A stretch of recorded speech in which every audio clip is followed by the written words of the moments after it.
इस कहानी की शुरुआत में परेश नाम का व्यक्ति जो बीमा एजेंट होता है उसका कोई बीमा बिक नहीं रहा होता है। तभी उसके दोस्त जीतू ने उसको कहा कि तुमको कुछ न कुछ ऐसा करना पड़ेगा कि तुम्हारा बीमा किसी भी तरह से बिक जाए। तभी एक सुंदर महिला आती है और उसका दोस्त जीतू कहता है कि क्या माल है।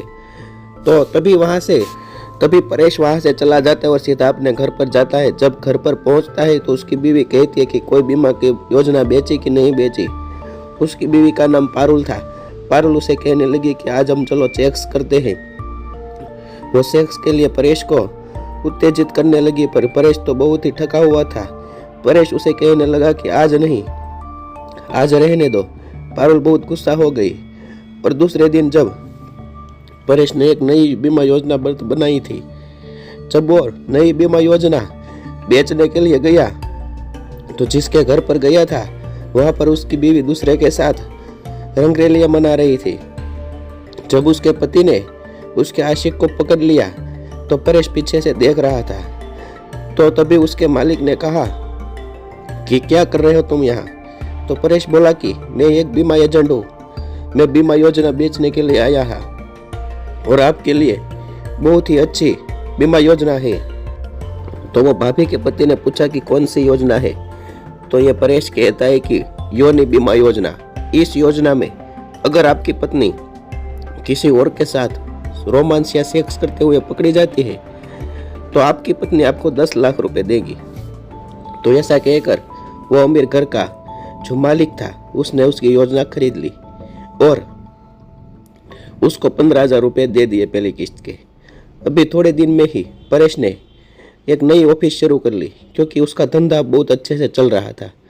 अब उसका दोस्त जीतू को भी उसमें शामिल कर लिया और जीतू को बोला कि हमारे मोहल्ले या हमारे गांव में जिसको भी अपनी बीवी पर शक हो उसको तुम उसका नंबर लेकर आओ। अब वो जीतू तो नंबर लेने के लिए चला गया और परेश वो मालिक का पास इस योजना में साइन कराने के लिए चला गया।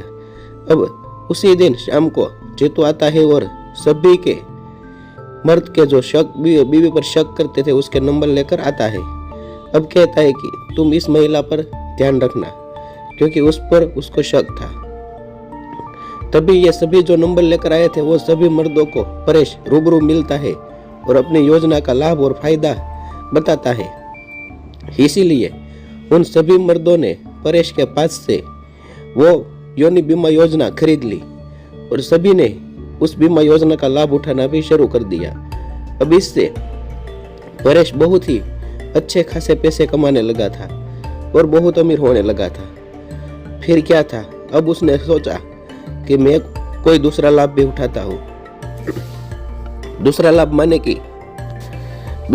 माने कि जिसकी बीवी भी सेक्स या रोमांस करते हुए पकड़ी जाती उसके घर पर वो जाता और उसको फोटो दिखाकर ब्लैकमेल करता, उसके पास से पैसे हड़पता और उसके साथ भी वो सेक्स कर लेता।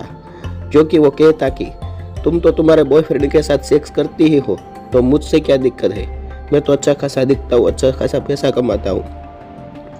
अब उसकी ऑफिस पर बहुत ही भीड़ लगने लगी थी क्योंकि सभी पतियों को अपनी बीवियों पर शक था क्योंकि यह हमारे जाते किसी दूसरे मर्द से रोमांस या सेक्स तो नहीं करवाती। इसलिए उसकी पॉलिसी बहुत ही बिकने लगी और देखते ही देखते वो अब करोड़ों में खेलने लगा था। पैसे तो आते ही थे और उसको हर रात नई नई लड़की और नई नई भाभीयों के साथ सेक्स करने को भी मिलता था। अब इसकी लाइफ सेट थी।